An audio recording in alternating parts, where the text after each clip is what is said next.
Thank you. We'll call to order the Senate Committee on Education. Okay, so that clock is wrong. So I've been watching it to see when it gets to 1 o'clock. So if you think, oh, she's starting late, she never starts late, it's because that clock is wrong. Okay, Madam Secretary, please call the roll. Senator Buck, Senator Donate, Senator Flores, Senator Hammond, Senator Neal, Senator Titus, Chair Lang. Okay, we have a quorum. Welcome, everyone. Thank you for being here today. We have a couple bill introductions today. Want to remind everyone, it's after lunch. We've all been talking on our phones. Please make sure you silence your electronic devices. If you wish to testify at any point today, please sign in over on the clipboard to your right, to my left, and give a business card if you have one to the committee secretary. Thank you so much. When testifying, please make sure you state your first and last name for the record. If you're affiliated with a particular group, please make sure that you state that as well. If you have any documents that you didn't turn in or you turned in by yesterday at the deadline, please make sure that you had 10 that you put on the table for other people that might want to take them. And they're also available on Nella's. At the end of the meeting, we'll take public comment. People will be allowed to have 2 minutes to speak. And you may submit your comments in writing and then briefly summarize them in your spoken testimony if you choose. And committee members will have their laptops. We'll be working on them from time to time throughout the meeting. So please don't think that a sign of disrespect. It's just that we have to do our jobs as well. And with that, we are going to open the bill hearing on Senate Bill 214. Senator Spearman, when you're ready, please go ahead.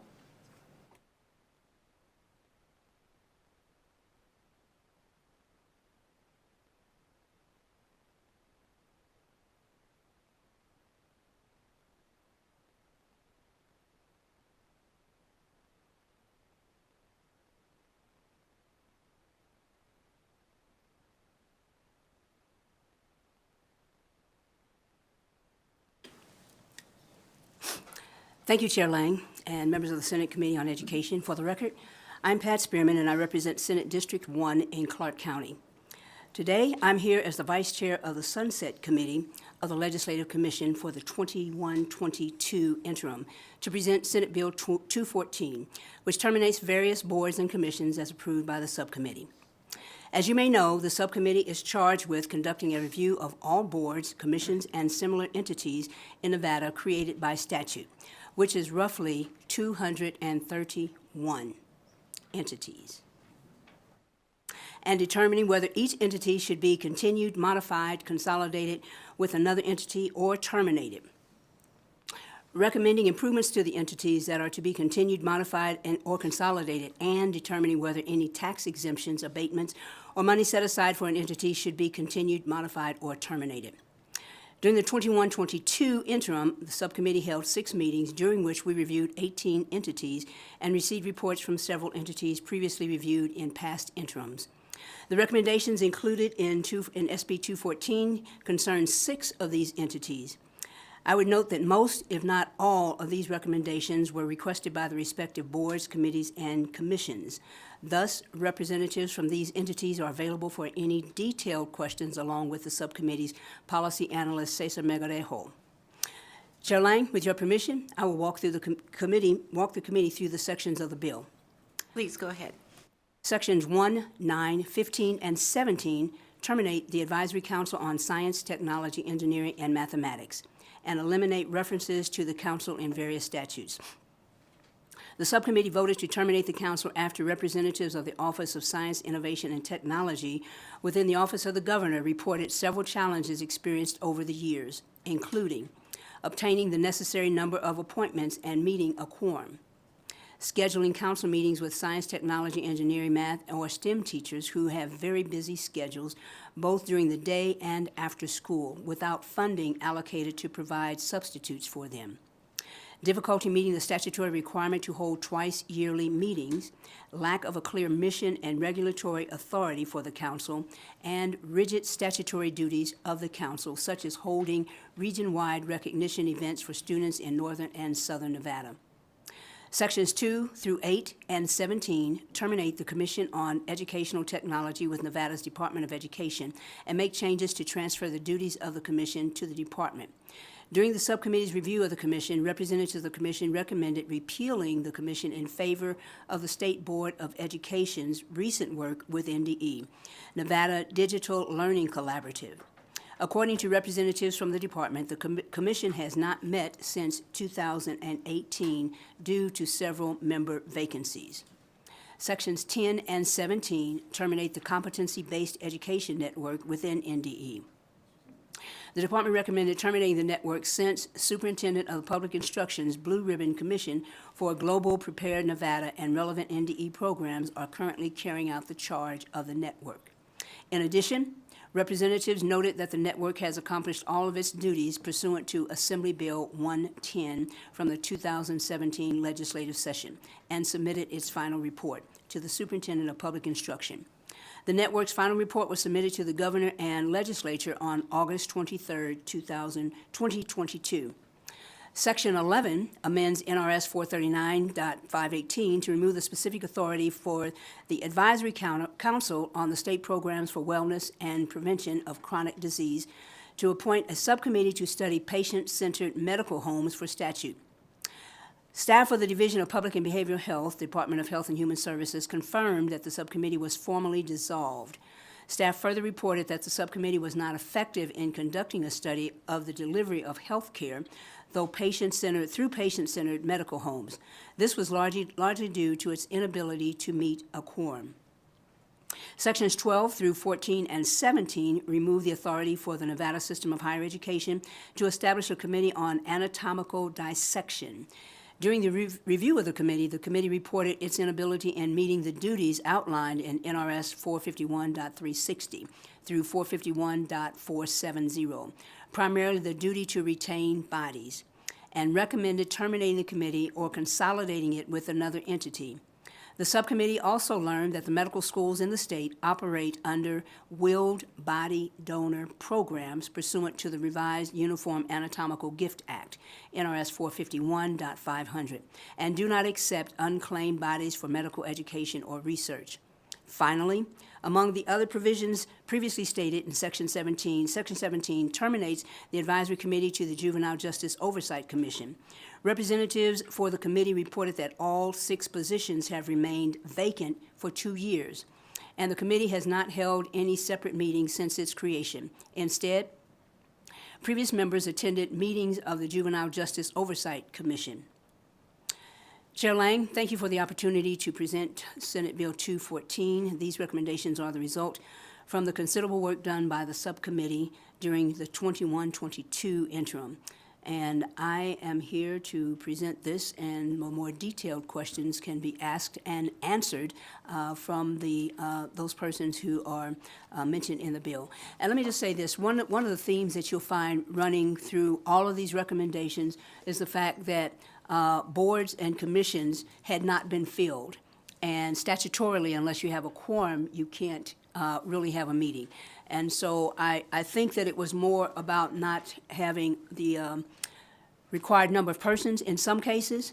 And then when you talk about science, technology, and math, and when you talk about STEM, we're asking teachers who are already overworked, and many of them underpaid, to take time away from some duties. They can't do that during the day, and many of them also working at night or in the evenings with parents or the students. And so some of the expectations, although laudable, were a little bit extreme, and they couldn't meet them. So with that. Thank you, Senator Spearman. And we are going to take questions from the committee, but before we do, I want to let the committee know that we do have representatives from the different boards and commissions, either in Las Vegas, on Zoom, or in person here. So you can ask specific questions to those people as well. And with that, we'll go to Senator Titus. And I can step back and let those representatives come forward, if that's okay. Okay. that'd Well, be fine. before you do, thank you, Madam Chair, for the questions, but thank you, thank you, thank you for bringing the bill forward. I have stated many times my frustration with the amount of commissions that we appoint for the very reasons that you addressed. The limited capacity of our professionals to fill these boards. And so we need to be mindful of that when we're starting these commissions. So thank you for bringing this bill forward. I definitely like that we are doing audits to make sure that the commissions we have created are functioning in their capacity. Along that line, however, within that, the one where we're removing the commission on educational technology and giving it to the superintendents of the schools. I'm wondering about the capacity of the school superintendent and her group, the Department of Education, to receive that charge. Is there somebody from that department that could address that issue or concern? I'm hoping that there is, and the person where there is Dave Brandkamp. Oh, well, voila, and here he is. Good afternoon, Dave Brandkamp. I'm the director of our Office of Standards and Structural Support with the Department of Education. And my office had the fortune of being the staff to that commission. So, for your set as to where it's sitting right now, during COVID, we know we went to a lot of the one-to-one devices across, and the Nevada Digital Learning Collaborative picked that up from the department. Superintendent Ebert, it was obviously my supervisor, we would keep that in line as our work there to work with it, not giving it to the districts to do. We would help oversee how we would get the material out to the schools under that line. So would follow-up question on that one. So would the accountability piece or the reporting requirements be the same then? Would we be able to know the status of this? Dave Brandkamp, for the record, yes, we would still maintain the same piece. UNR for probably the last 4 or 5 has done that outside evaluation of what's the need for technology around our state. If that funding would maintain, we would maintain having them continue that piece so we get an outside view so we know what's needed and where the resources need to be given. Okay, thank you, Madam Chair, and thank you again, Senator Spearman, for bringing the bill forward. Thank you. Senator Neal. Thank you, Madam Chair. So I had a question on, I guess it's section 4, but it's page 5, lines 44 and 45. So there's a lot in section 4, but this still relates to the education technology. But in lines 44 and 45, there was an allocation of money. So from the trust fund for educational technology. So I know I heard about the collaborative, but so where's the money going now? Dave Brandkamp, for the record again. So the money currently that I was referenced to, Senator Titus, was around the $20,000 that's used for an outside evaluation of the needs and resources for technology around our state. The money that we used from the ESSER, the federal funds, for the emergency funds, that's how we created the Nevada Digital Learning Collaborative to build extra resources. The money that was originally built in the original ed tech was the design for our one-to-one program that at that point was for our middle schools, and that has run its course. So those funds are not in the place any further. Madam Chair, follow-up? Yes. So the assessments that have been going on, so I understand about the, I guess, failure to have quorum or whatever the factor was. But were there prior assessments that were paid for?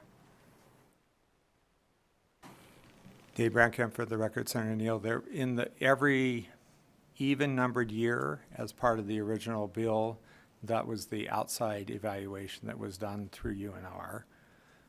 Then the additional funds that were set aside for the development of the Nevada Ready 21 program, that was the one-to-one program for our middle school. Those were what were originally in the bill that this team oversaw, and that was no longer in place. Okay. And Madam Chair, I have another question on this section. So the assessment that's currently in existence, how has the collaborative used that information to move the needle forward in this conversation of the digital divide and whatever other information is out there? And Dave Brankamp for the record, Senator Neal. The information has 2 points. One is what is the need for equipment, which is then we usually move that over to Director Brian Mitchell with the STEM advisory group, because they're the set that often finds the funding to help with finding equipment. The needs for what might be used in the classroom, such as resources, material that might help in a digital format, then we use that. What we have done in the past is use the emergency funds from the federal government to help build material that's on that Nevada Digital Collaborative Group. Those are some of our teachers, some of my staff that help in the development of that material. Thank you, Madam Chair. I didn't expect to spend that amount of time on that section. I am more interested in the dead bodies. So I guess I'm super curious about the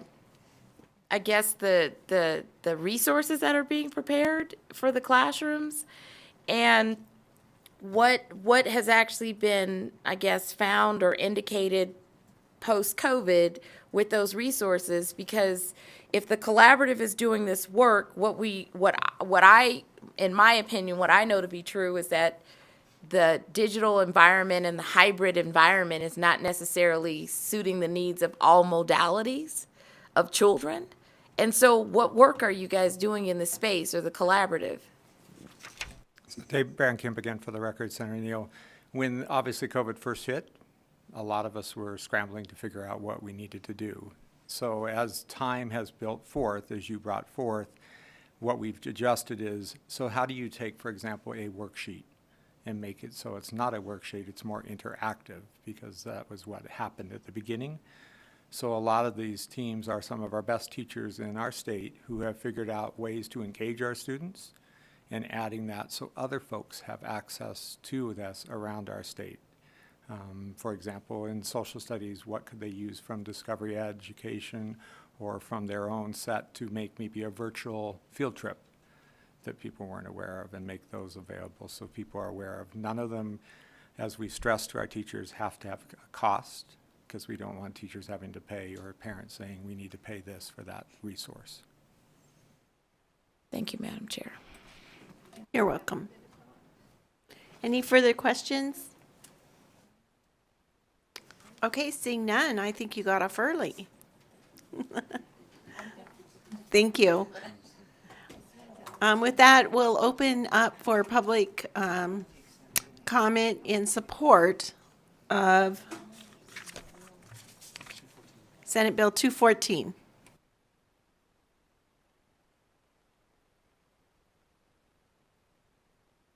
Seeing none in Las Vegas, is there any support in Las Vegas, or in Las Vegas? I think I just said Carson City.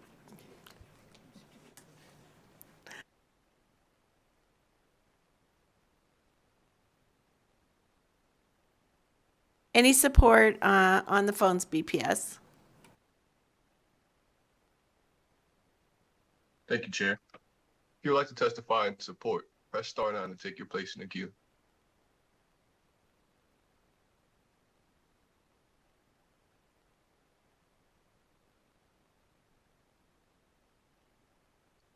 Chair, there are no callers willing to testify in support at this time. Thank you. Anyone in opposition in Carson City? We'll get it right this time. Anyone in opposition in Las Vegas? Anyone in opposition on the telephone lines? If you would like to testify in opposition, press star 9 to take your place in the queue.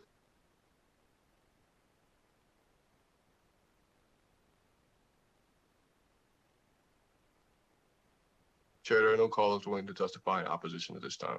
Thank you. Anywhere in Carson City that wants to testify in neutral? Anyone in Las Vegas that wants to testify in neutral? And is there anyone on the phones? If you would like to testify neutral, press star 9 to take your place in the queue. Once again, if you would like to testify neutral, press star 9 to take your place in the queue. Chair, there are no callers willing to testify neutral at this time. Okay, thanks so much. Senator Spearman.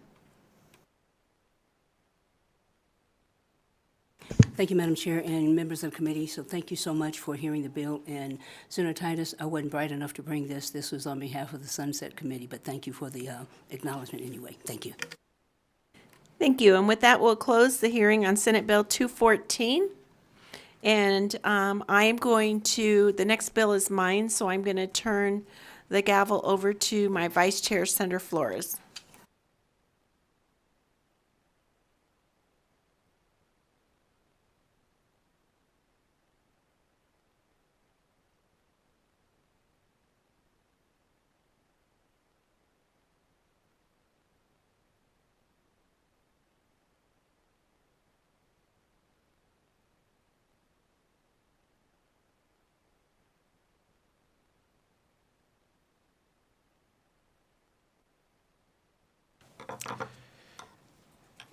And we will open up the hearing on Senate Bill 273.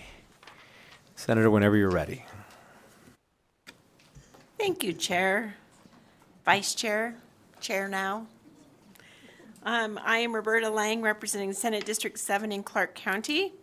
I'm happy to be here with you today. I'm with President Pollard and Interim Chancellor Urquiagua to present Senate Bill 273, a bill that seeks to change the name of Nevada State College to Nevada State University. First, I'll provide a little background on the bill. Then President Pollard will provide additional information, explain the bill, and present the amendment. And then Vice Chancellor Urquiagua will be here to answer questions and add relevant information to the hearing. With that, I'll begin with an explanation of why this bill is necessary. While Nevada State College is referred to as a college, it operates as a university. Despite an increased focus in expanding programs, including graduate-level programs at Nevada State College, prospective students, employers, and others in the community tend to think of college as offering only to undergraduate students. Many do not realize that Nevada State College has 2 approved graduate degree programs and an additional program on track for approval later this year. The difference in the perception of community and the actual mission of Nevada State College ultimately hurts students and could even lead to devaluing of degrees earned at the institution. The second reason for the name change is to increase the student enrollment. Research shows colleges that change their name to university experience a 5% increase in first-time students within 5 years and a 7% for 6 years or more. Additionally, the total number of undergraduate full-time equivalent students also increases by 3% within 5 years and over 5% after 6 or more years. This change in enrollment will ultimately add to the availability of an educated workforce and thus further strengthen Nevada's economic competitiveness.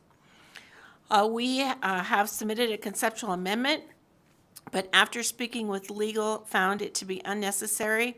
Chair Flores, I would respectfully ask you to allow legal to respond, and thank you so much. Good afternoon, Dr. Deary. He's gonna respond. Oh, I'm sorry.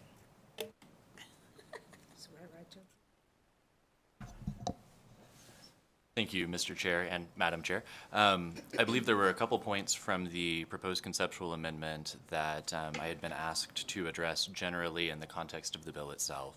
SB 273 provides for the change of name of Nevada State College to Nevada State University, but as drafted, it explicitly retains the legal status of Nevada State College, now University, as a state college for the purposes of state law. And in Section 5 of SB 273, makes it clear that this bill is accomplishing only a name change and is not making any change whatsoever to the functions, rights, powers, obligations, liabilities, or classification of the institution currently known as Nevada State College that would be known as Nevada State University under the bill.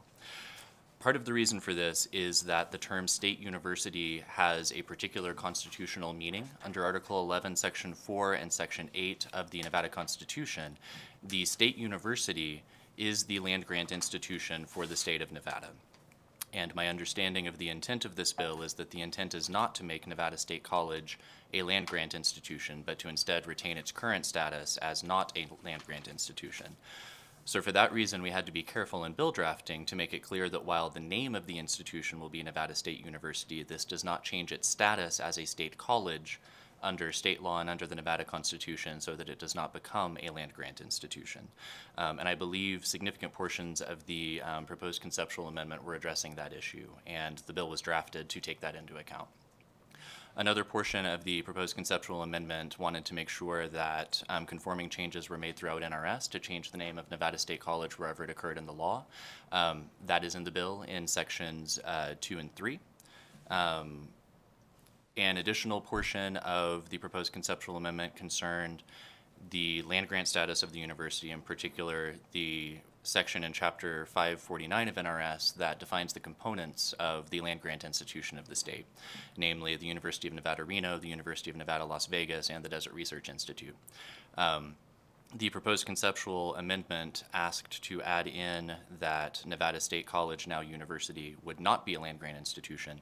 We recommend against making this change because this section currently states all of the components of the land-grant institution, and saying which institutions within INSHE are land-grant institutions, naming one that is not, and leaving the status of the remaining institutions unclear would create ambiguity about whether any of those other community colleges would be land-grant institutions. There was an additional component of the proposed conceptual amendment that dealt with monetary concerns, specifically the funding formula for INSHE. That is not a thing that exists in NRS. It exists as a matter of budget policy, and it's decided upon by the money committees each session. So that would more appropriately be addressed in the budget closing process in front of the money committees this session. The remaining component of the proposed conceptual amendment wanted to define the names and statuses of the various institutions that currently exist within INSHE, as well as define their duties and general degree granting powers. We do not believe that this amendment is necessary. Under existing law, the legislature has delegated to the Board of Regents the power to classify its various institutions within the 3 statutorily defined classifications of university, state college, and community college, and to define what the powers and duties of each of those classifications are. While we could certainly add that amendment to this bill and make those categorizations statutorily, it's not necessary to do so, as the regents currently have the power to make any necessary changes to those sections. And Mr. Chair, I believe that generally addresses the concerns that were raised by the proposed conceptual amendment, and I'm happy to answer any questions or turn it back over to the presenters for the remainder of their presentation. Thank you, Mr. Killian, and thank you, Vice Chair Flores. With that information in mind, and we believe it's unnecessary to have the conceptual amendment. Therefore, we at this time are going to withdraw the conceptual amendment and deal with the bill as written. And with that, I'll turn it over to President Pollard.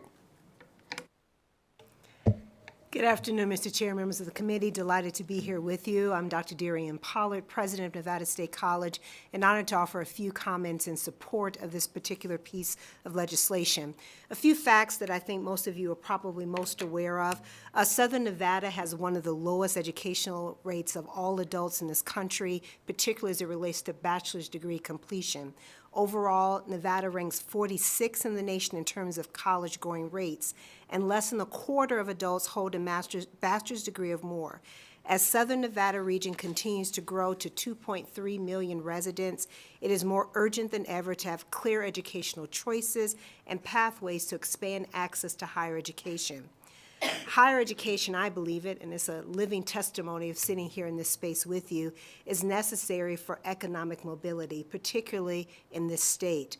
Persistent inequities by race and income leave some students, especially Black, Latino, and adults from low-income backgrounds, without equal access to higher education.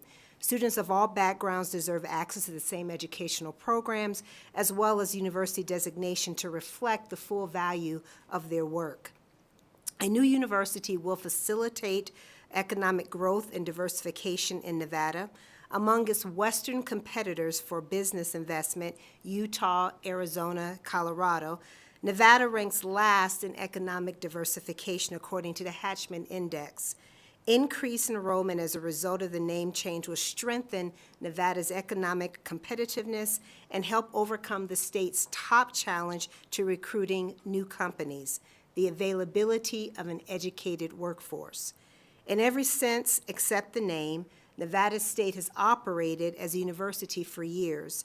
Nevada State is the only primarily four-year institution in the state of Nevada still using college to represent its mission. A name change university during its 20th anniversary is the best way to demonstrate Nevada State's growth and bright future. Changing the institution's name from college to university is part of a natural progression to better reflect Nevada State as the youngest, most diverse, and fastest-growing institution in the state. Over the last 20 years, Nevada State has grown to 7,200 students, now offers a master's degree, and graduated its largest class ever of nearly 1,000 students this past year. This proposal already has strong community support. In October of 2020, Nevada State contracted with a third-party firm to gauge support for this proposed name change. Overall, 82% of students, faculty, and alum were supportive or very supportive of the name change, and over 900 individuals were surveyed, 400 of whom were students. Among its national peers, only one other school similar to Nevada State in the western United States still uses college. 95% of similar western region schools use university, and nationally, 317 out of 334 of our peers use university, while only 16 state colleges use the term college.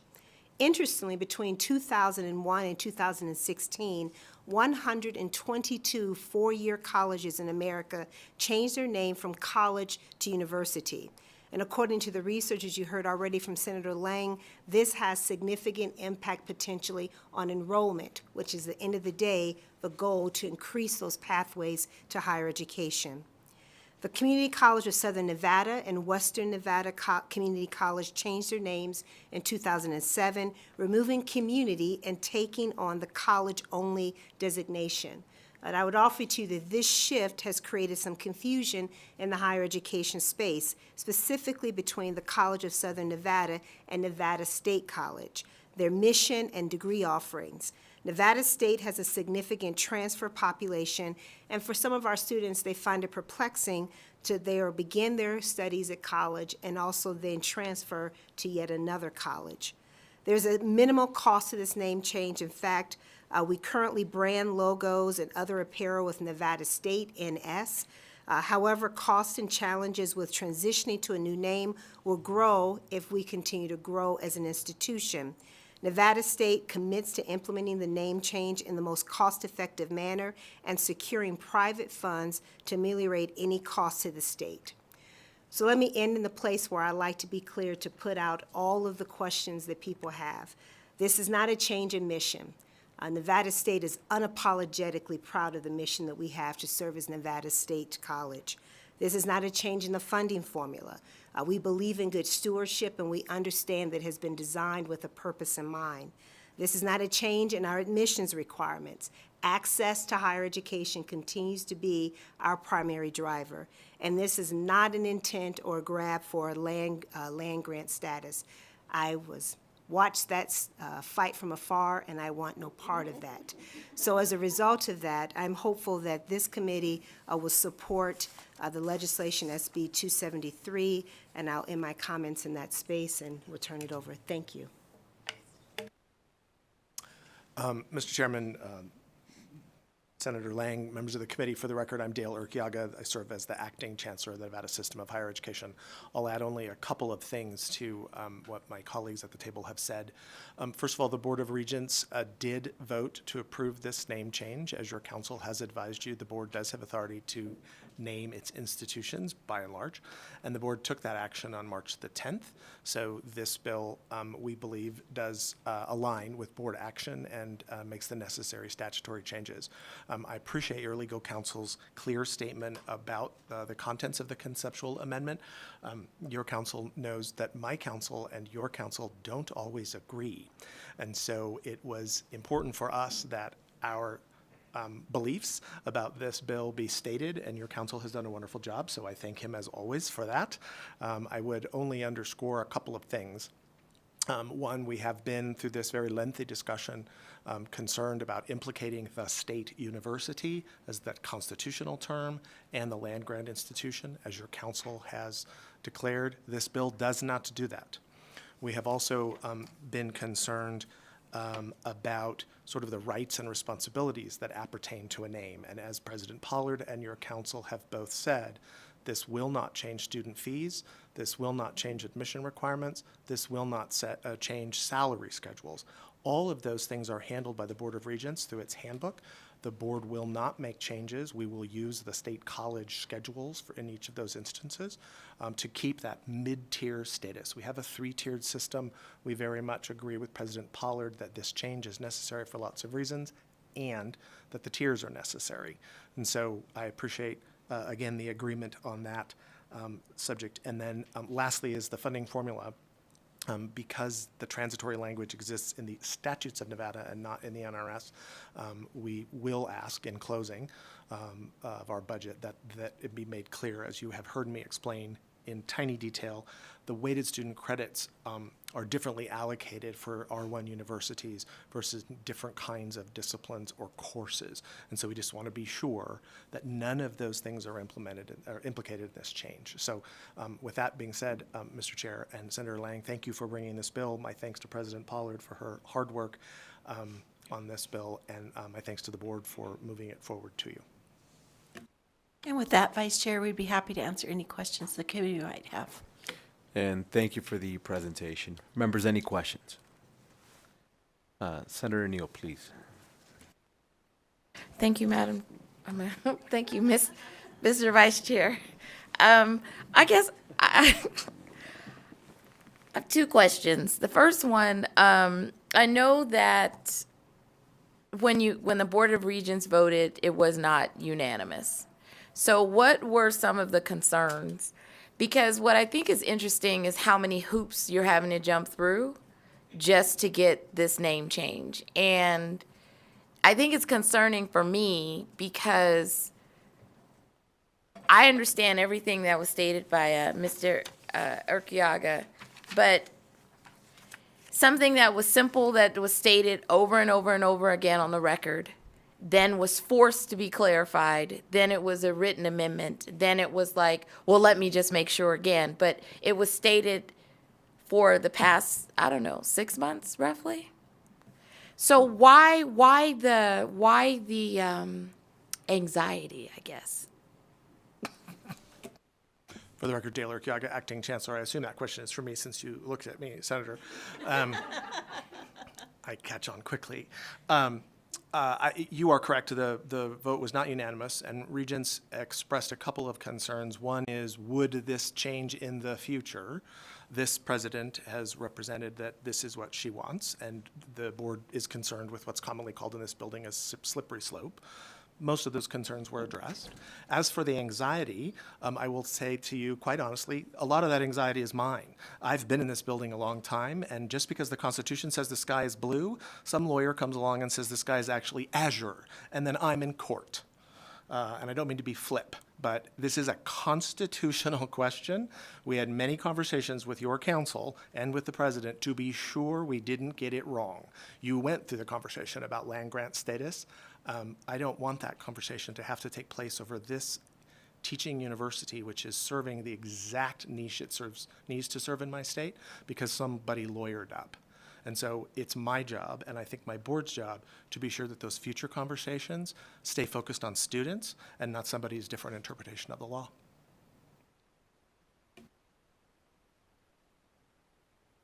Senator Doñate, please. Thank you so much. Dr. Pollard, before I even ask my question, it's an easy question, but I just want to give you a quick shout out. I think for many of us in this community, we've seen your work on this project for a very long time, and to even have it in front of us now, I think has shown just how impactful your leadership has been. Many of us have seen it, whether it's in the Board of Regents meetings and of course here today, and we're incredibly lucky to have you. And I think this is a testament to the work that you've done and of course to your staff. The question I just have is, in the amendment, there were two instances of changing the scholarships for Millennium and I think it's the Opportunity Grant Program. Are those the only two instances that you noticed just to address for the students that may be a part of this institution and some of the NRS requirements? Is that the only instances you found? First, to your comments, thank you very much. It's an honor to serve this institution. And I have, Darian Pollard, for the record, thank you. It is an honor to serve this institution, and what I will say unequivocally is I have the best team, and they make me look good, so I appreciate that. I will defer to council on this question, but my understanding is that these are the only two little spots in the NRS where Nevada State is called in specifics as it relates to financial aid, which is why I believe council will say that it has been covered in the existing bill. Thank you, Mr. Chair, Asher Killian, Committee Council. And yes, the Millennium Scholarship and the Silver State Opportunity Grant are the two statutorily created scholarships that students at the state college qualify for. And the way this bill was drafted, while the name of the institution is changing, its status as a state college legally is not. So all of the students at the institution would still be students at a state college, so they would still qualify for the Millennium Scholarship and the Silver State Opportunity Grant under this bill. And thank you for that.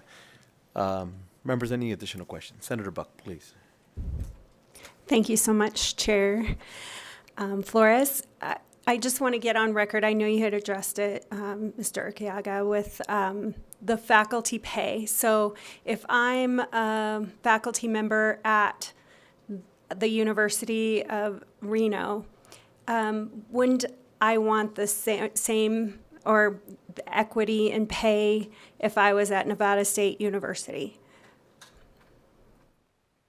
For the record, Dale Urquiaga, Acting Chancellor. So that has been our concern. Salary schedules are set in the handbook. They are different for different institutions, and the board's intent is that that remains the same. One does a different type of work at a research university that one does at a teaching university, and therefore the schedule is different as it is for a state college. If I might add to that, I really appreciate the Chancellor's comments in that space. Currently, Darian Pollard, for the record, the funding formula is already crafted tiers. It has tiers both in terms of admissions, in terms of fees, in terms of faculty hiring, in terms of presidential salaries. They're all different based on the mission of the institution. So at the premise of this particular piece of legislation, and probably every conversation I've tried to have about this, there is not a mission change. Let me say for the record, faculty need better compensation across the board. I've been very clear about that in every space, but I also think we have to decouple the issues. The issue of enhancing faculty salaries is an important one, which I understand the money committees and others will take up. The other issue as it relates to statutorily reflecting what we do at Nevada State and maintaining that and being able to say that we are a university by name only, we're not trying to change any of those other factors, is the point that I think this piece of legislation is about. Thank you, Senator Buck. Mr. Chair, if I may, one more thing, Dale Urquiaga, Acting Chancellor, to sort of combine Senator Donate's question and Senator Neal's question and Senator Buck's question. Sorry for the rest of you, I can't lump you all in here. So the reason that Millennium Scholarship is specifically called out, there's a different dollar value for a university, for a state college, and for a community college. And so what we have been concerned about is that a student might say, well, I'm at a university, I want that dollar value, which is higher. But your fees are not higher, and your faculty is not paid higher. And so we have worked very hard with your council and the president to preserve these tiers to avoid public confusion or legal shenanigans down the road. Senator Neal, please. Thank you, Vice Chair. I think the question that it's aiming towards the teaching university. And so the goals around creating the teaching university that for the future, will there be some research that will probably happen within the teaching university if we're building this pipeline of teachers for the future? And answer that, and then I have a follow-up. Darian Pollard for the record. Undoubtedly, we already have faculty now who do research. That is the important part oftentimes with our faculty, particularly School of Education. Actually, many of our schools, they have a deep commitment around producing scholarship. However, as one of my faculty members actually said not too long ago, she does not want to be in the publisher parish. She's much more interested in the teaching and transform space. And as a result of that, there will be faculty who engage inevitably in research because that is something that they believe in. But the system that they have chosen to be a faculty member at recognizes that the primary purpose of their work is around teaching. And it's about oftentimes supporting students who require a higher level of engagement by faculty to do that. And as such, promotion and tenure is recognizes that. So at our R1 institutions, their components of promotion and tenure include researcher scholarship, service, and teaching. Our faculty, promotion and tenure, is based on teaching and that of also of service. So it's very clear that there is not the expectation of research, while they certainly may choose to engage in that. And to be very clear, we have faculty who do that already. The scholarship of pedagogy, which I think is the other part that's inherent in the question that you pose, I think is very much a part as we continue to evolve as an institution. How do we then take what we learn about how students learn, because we are intensely engaged in that, and then build other reward structures, other opportunities for engagement? Have no doubt that that exists and will exist, whether that be through looking at how we say a faculty member is supported in the work that they do, what types of professional development we provide for them, but it certainly will continue to evolve because teaching is the mission that we serve at the institution. And so my follow-up to that is, and maybe it's not for you, President Pollard, is this encroachment argument that's been going on around research, right? And if the state believes that this is a needed niche, that this is a needed movement, then there should be some, I guess, acceptance around the growth of the niche, right? Because if you don't have the research that can come from the action of the professors that will be at Nevada State that are innovating, right, in the teaching space, or evaluating the system that's going on, then where do they go, right? I mean, because at the end of the day, future exists, but it seems that the encroachment argument or anxiety about it is limiting, to me, it's a limiting factor in where they can go because of this fear of the board that is just like, I don't want my money taken, I don't want my position taken, I don't want to share resources. But ultimately, what is the effect of that fear on the growth of a teaching institution that we have already decided needs to exist within the state because of what's happening within our school systems? For the record, Dale Urquiaga, Acting Chancellor. So I think I'm going to agree with you. Our anxiety would be that fear would prevent that growth, that we would lose a three-tiered system, and by calling things university, we would begin to have universities, which are Carnegie research, not the kind of research that President Pollard has discussed, and community colleges. And so I think the fear has been, we want to do everything we can, and this Senator Lang has crafted a bill with your legal counsel that preserves the three tiers. That middle tier is important for all the reasons you indicate. And the board, through this conversation and several others, is beginning to look at mission differentiation so that we are very clear what belongs at a community college level, what belongs in the middle tier, what belongs at an R1 university. That's a new status for us that our universities have achieved, that Carnegie rating. And so we will begin a conversation about mission, probably at one of the next two meetings. But I guess I would say to you, our fears have been that we would lose that three tiers.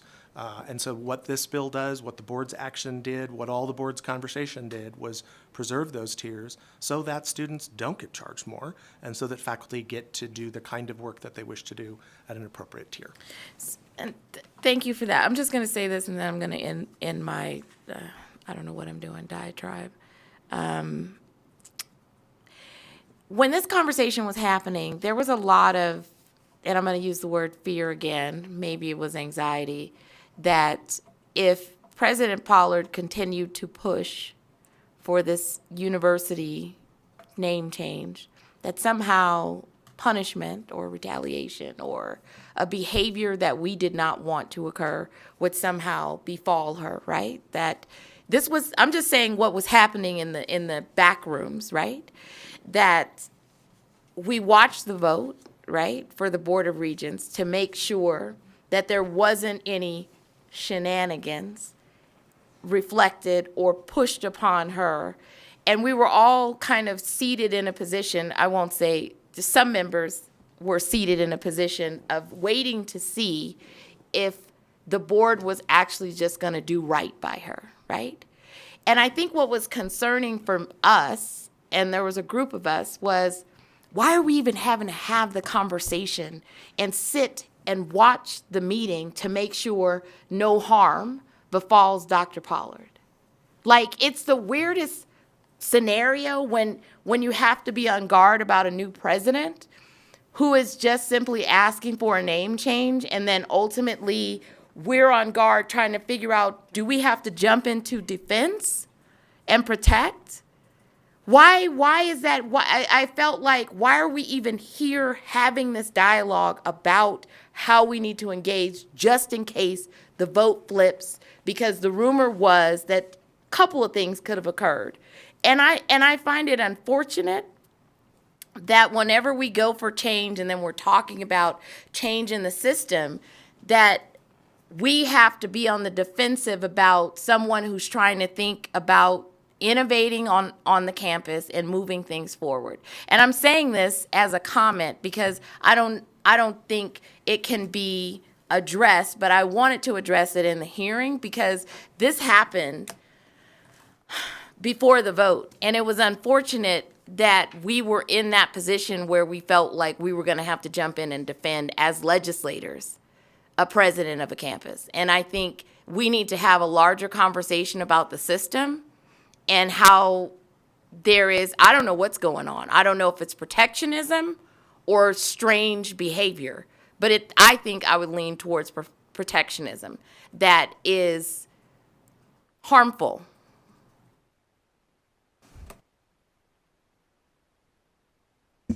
Mr. Chair, if I may, Dale Urquiaga for the record. So let me just state unequivocally, I'm very sorry for the rumors.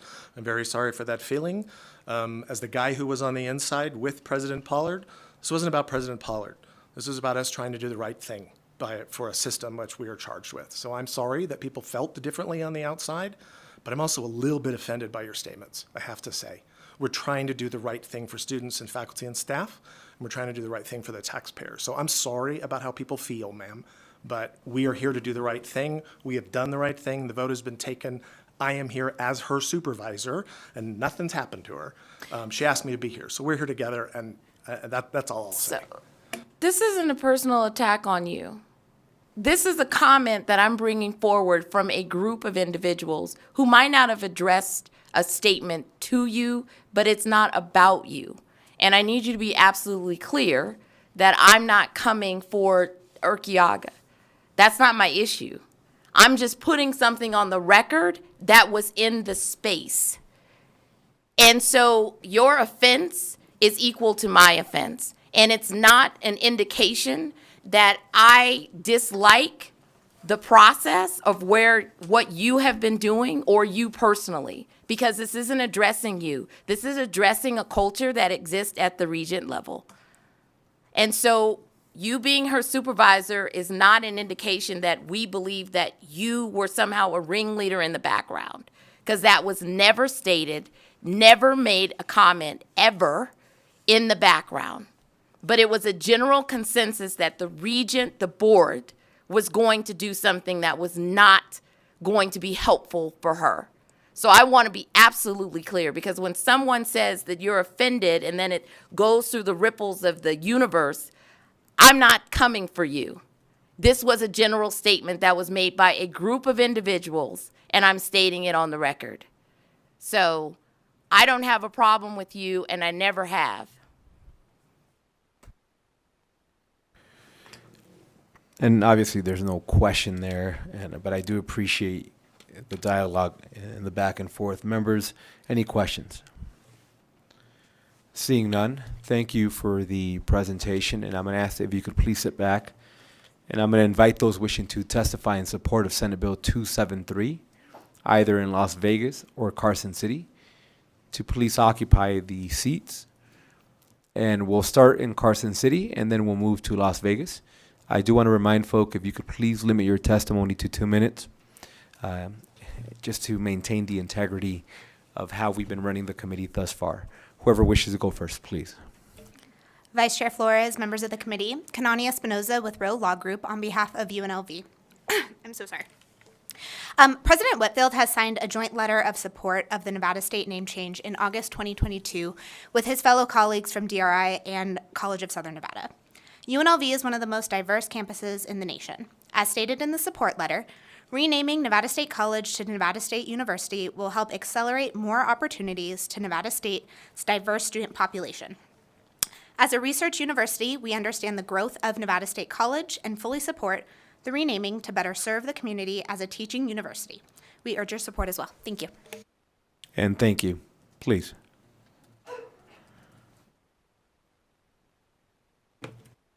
Good afternoon, Chair and committee members. My name is Candace Townsend, and I represent the City of North Las Vegas.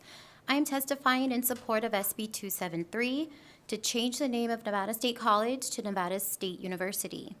Studies have shown that by changing a school's name to include university, enrollment increases for first-time students. Nevada State College serves a diverse student population, with 56% of students identifying as first-generation students. This past fall, Nevada State College served approximately 600 students and has produced 515 graduates from the City of North Las Vegas. Having a higher education is vital for economic mobility and generational advancement for many in our city. It also strengthens our city's economic competitiveness by ensuring the availability of an educated workforce, as North Las Vegas attracts new companies and industries to our growing city. For these reasons, the North Las Vegas City Council passed resolution number 2705 and testified in support of the name change during the subsequent NSHE Board of Regents meeting. We appreciate Senator Lang for sponsoring this important legislation, and we are in strong support of SB 273. Thank you. And thank you. Please. Good afternoon, Chairman, members of the committee. Paul Moratkin with the Vegas Chamber. The Chamber's Leadership and its Government Affairs Committee is in support of the name change. We believe the Nevada State has been true to its mission since its founding in 2001. As you know, their leadership is engaged, their faculty is dedicated, and their students are inspiring to our entire community. We believe that this name change does not change its mission. It will remain a teaching university college in our system, and we believe that Nevada State is an integral part of a point of entry for our students here in Nevada. This bill will elevate the degree value of their thousands of alumni and their students that are currently enrolled. Thank you for your support of this bill today. And thank you. Please. Thank you, Mr. Chair, members of the committee. Nicole Rourke, representing the City of Henderson. You have in the exhibits a resolution by our mayor and council passed in August of 2022, and a letter from Mayor Romero supporting SB 273 very specifically. As Nevada State College, soon to be university, is in the City of Henderson, we were very supportive and appreciate the relationship and the partnership that we have with the school in creating and adding to our workforce and all of the various programs that we work with Dr. Pollard on and her staff. So we're here in very strong support of SB 273. Thank you. And thank you. Please. Good afternoon, Chair Flores, Vice Chair Flores, I should say, and committee members. My name is Devlin Doneshfrouz, D-A-N-E-S-H-F-O-R-O-U-Z. I'm here today as a member of the Nevada State College Foundation Board to proudly support SB 273, which changes the name of Nevada State College to Nevada State University and better reflects its mission. Nevada State is a comprehensive four-year public college with a graduate program that serves Nevada's new majority, which we proudly define as first-generation students, students of color, dreamers, immigrants, and anyone looking for the opportunity to improve their economic mobility. Students work hard to complete their four-year degree, or a 2-year master, often working full-time jobs, juggling other family commitments or personal commitments. You know, it's unfortunate sometimes when I hear students and graduates recount stories of applying for jobs or opportunities out there after making that sacrifice for 4 years, only to have to clarify to those potential employers that they've in fact went to a 4-year institution versus a 2-year institution. SB 273 will help fix that confusion and better reflect the students' accomplishments. Thank you. And thank you. Please. Good afternoon, Chair Flores and members of the committee. For the record, my name is Omar Salcedo. I too am a foundation board member of Nevada State College, and I'm here to fully support this bill that's here before you today. For the purposes of brevity, I'm going to echo a lot of the comments that my fellow board member just made, but I also did want to point out that Nevada State does serve a high Hispanic population. It was probably one of the first Hispanic serving institutions in the state. I admire the work that they do. I admire the students and the faculty, how they're willing to help their students succeed and position them for greater success post-graduation. Thank you. Please. Thank you. State Senator Pat Spearman. I represent Senate District 1, which is located wholly in the city of North Las Vegas, and I echo support for Nevada State College for the name change.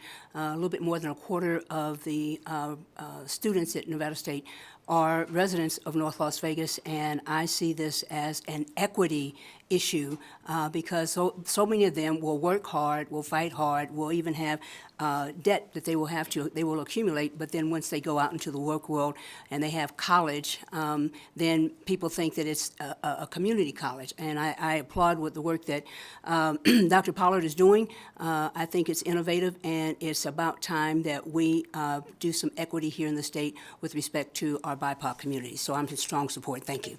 And thank you. With that, we'll go to Las Vegas.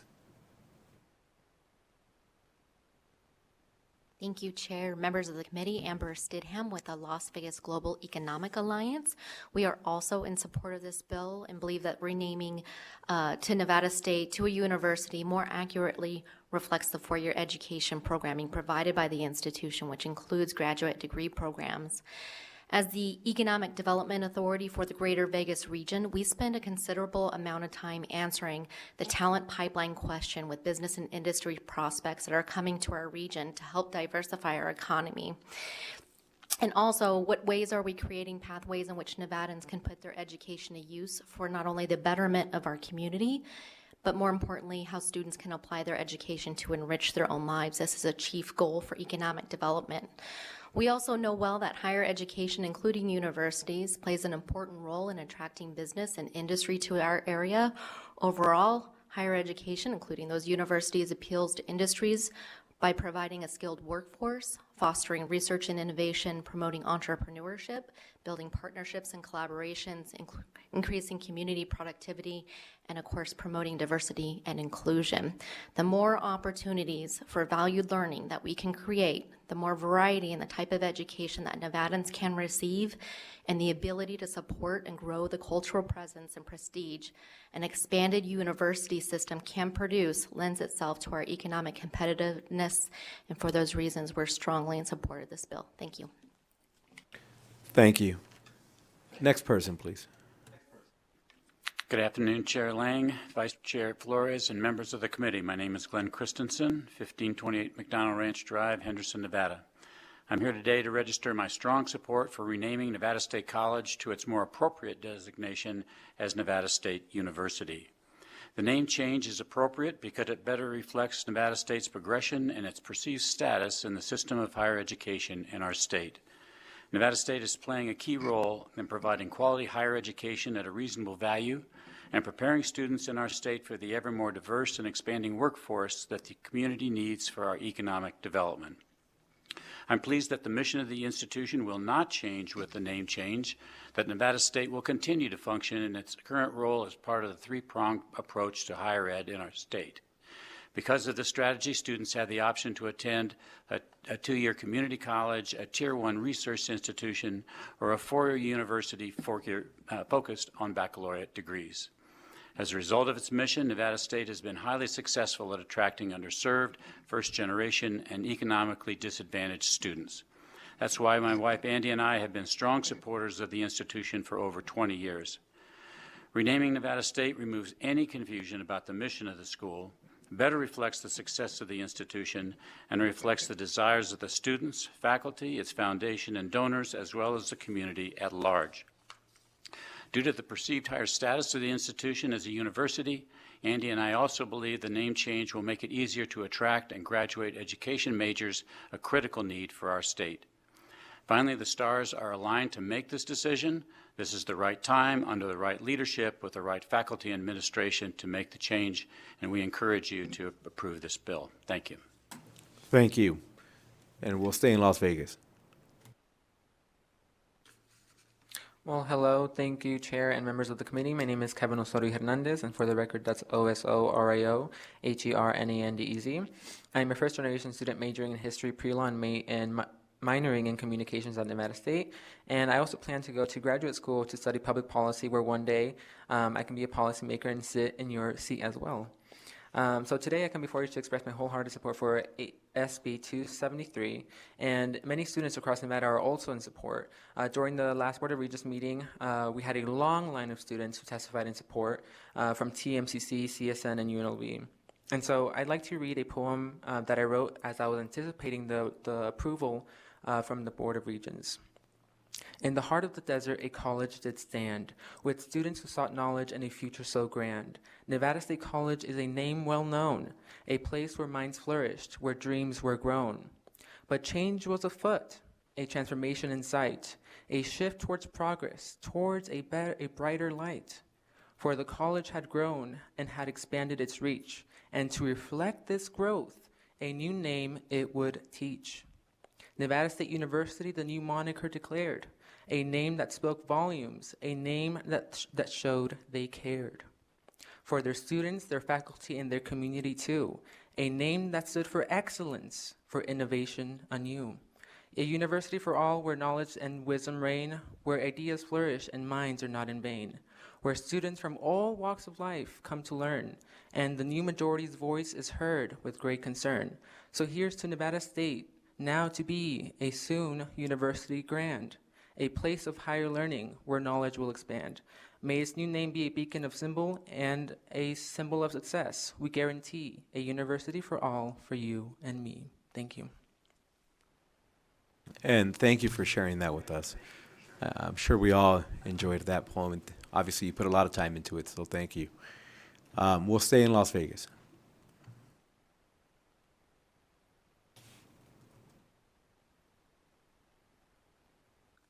Don Sugitan for the record. I am a student at Nevada State College, majoring in communications with a concentration in public relations, and I also plan to attend graduate school in public policy. I'm providing my support for SB 270 to codify the name change of Nevada State College to Nevada State University. According to worldpopulationreview.com, Nevada is the 5th fastest growing state in the western region. However, we do not have a state university like many of our neighboring states. The word college has changed over the years to be associated with 2-year institutions, and the word university with 4-year institutions. Although some may say they are indistinguishable, that is not the case. The name change to university will help diminish the confusion around NSC, whether it is a 2-year or a 4-year institution. This is important because, like myself and many other students that have applied or transferred to a 4-year, use the word university in our search for post-secondary education. Our state has 2 amazing research-focused universities, but the search results lack information about teaching-focused universities. According to the website Academic Influence, research universities put greater effort into producing more knowledge. While teaching universities also do research, the efforts are emphasized in student instruction, support, and success, which is what Nevada State is already doing. As the 5th fastest growing state in our country, it is time for our state to provide the option for aspiring students the choice for teaching-focused university. With this legislative body's approval on SB 273, Nevada State University is that option. Thank you. Good afternoon, Chair and Committee. Hello, I am Tessa Espinosa. I am a student at Nevada State College, double majoring in communications and history with many minors, one of them including business, and the student body president within our institution. I am in support of SB 273. On March 10th, at the Board of Regents meeting, Nevada State College, along with other student government presidents from CSN, Yvette Machado, and TMCC, Chanikin Bunta, along with other students from these institutions, were also in support of the name change. All these students advocated and understood that this would be impactful for the education and history of Nevada. Thank you so much for your time and consideration on SB 273. And thank you. I think we don't have anybody else in Las Vegas. I will take just this opportunity to remind folk, if you did not have an opportunity to sign in at the commencement of the hearing today, if you could please do so on your way out, just for purposes of making life easier for our staff. They may have to reach out to you and or get testimony from you, et cetera. So just please make sure you do that both in Las Vegas and Carson City. BPS, with that, we'll go to the phone. Those wishing to testify in support of Senate Bill 273. Thank you, Chair. If you would like to testify in support of SB 273, press star 9 to take your place in the queue. Again, if you would like to testify in support of SB 273, press star 9 to take your place in the queue.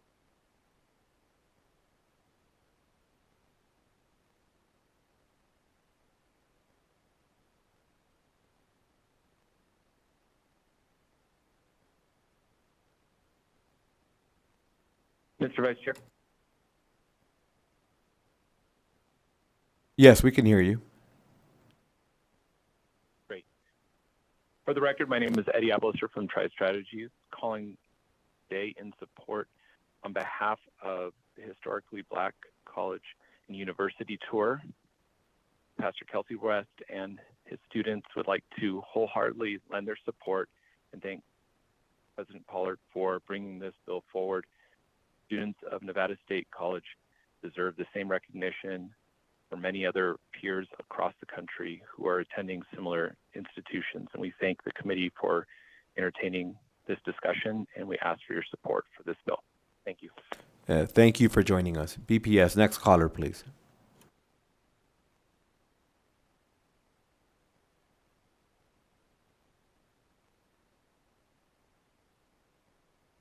Hello, can you hear me? Yes, we can. Good afternoon, members of the Senate Education Committee. My name is Jesse Cruz, Jessecruz. I'm a current sophomore at the College of Southern Nevada and resident of Senate District 4, calling in support of Senate Bill 273. As a current Nevada System higher education student wishing to transfer from my community college to an affordable university within the state of Nevada, I know that I would wish the name of the university to reflect the institution that I wish to be a part of and add to the culture of on the campus. There is a hesitancy among current high school students when choosing an institution to attend in-state, and having the current name of college can create confusion among students and parents, especially for first-generation students navigating those spaces for the first time. I ditto testimony in the support spoken here, and I hope that you vote yes on Senate Bill 273. Thank you for your time and consideration. And thank you for joining us. BPS, next caller, please.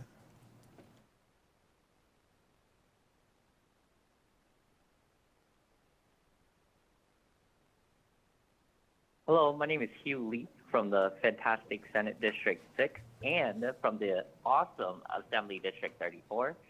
That's HIEULE. Just testifying in support and ditto. That's it. And thank you.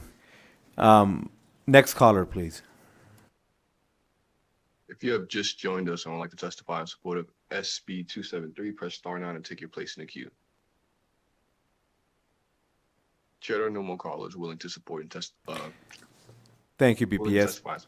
Appreciate that. We'll stay on the phone. Is there anybody wishing to testify in opposition to Senate Bill 273?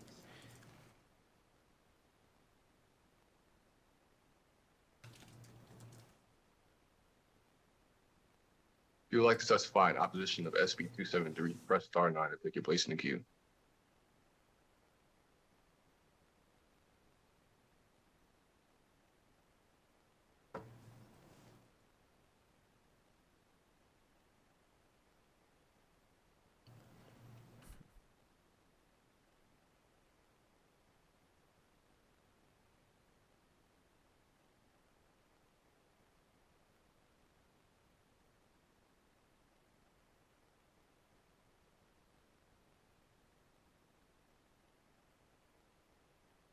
Follow with the last 3 digits, 736. Press star 6 to unmute yourself. Hello? Hello, can you hear me? Yes, we can. Yes, hi. I'm calling in support. Sorry, I'm in a kind of a noisy area, so I'm calling in support of this bill. My name is Dr. Karen Hilgerson. I'm the president of Truckee Meadows Community College. I think this is such a wonderful change for the system of higher education, particularly as it relates to the students of Truckee Meadows Community College. We have some excellent partnerships with Nevada State College, including a 3+1 program where the first 3 years of our graphic design and multimedia program are taught by TMCC faculty, and the last year is taught by a faculty member that Nevada State pays to work in Reno at TMCC, and that way students get a bachelor's degree at one college location, and it's an absolutely marvelous program. I think the transcripts will be a lot cleaner if it says TMCC and Nevada State University. So I would, of course, strongly support this and hope that it passes quickly. Thanks so much. And thank you. BPS, we'll go back to those wishing to testify in opposition to Senate Bill 273. Do we have anybody on the phone? If you'd like to testify in opposition of SB 273, press star 9 to take your place in the queue.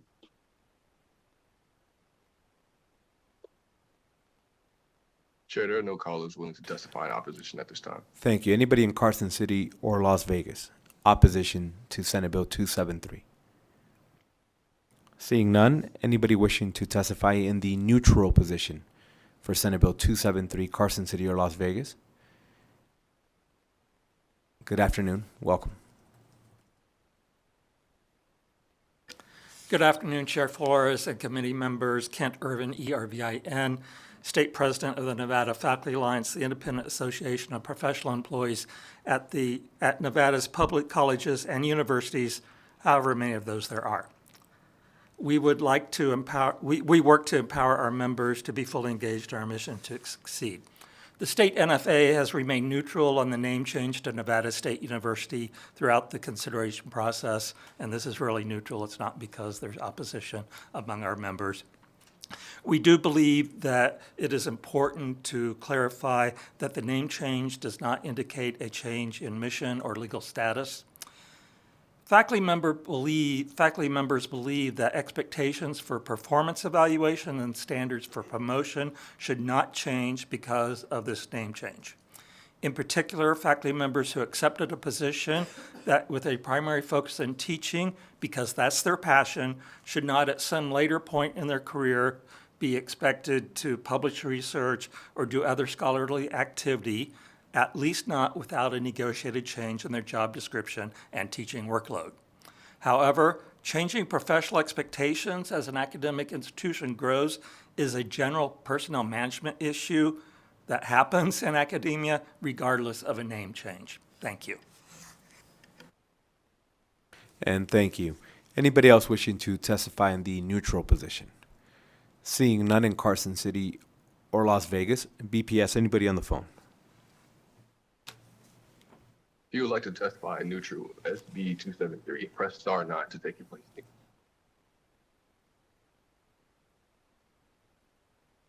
Chair, there are no callers willing to testify in neutral at this time. Thank you. Thank you. Senator Lang, any closing remarks? Maybe closes out with a poem? Senator Lang, for the record, not my specialty. I just want to thank President Pollard for being here today to help present the bill with me, and for Interim Chancellor Urquiaga as well. I think you got to see the big picture, and I thank you in advance for your questions. They were very thoughtful, and I look forward to your support of Senate Bill 273. Thank you, Senator. And with that, we'll go ahead and close out the hearing on Senate Bill 273. And we will allow for our chair to get back.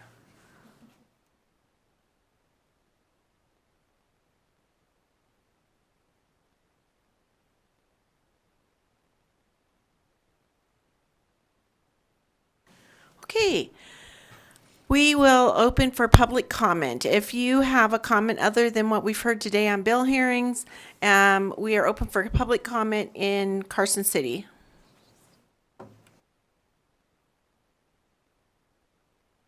Public comment in Las Vegas.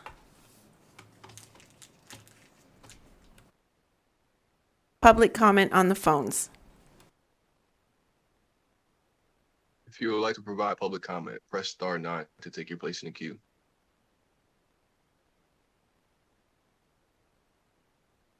Chair, there are no callers willing to provide public comment at this time. Thank you. I want to remind the committee and people that are viewing the meeting today or listening to the meeting, our next meeting will be on Wednesday, March 22nd at 1 p.m. We are having a joint hearing with Judiciary and Education to talk about the Clark County School District and this Clark County School District Police and events that have happened.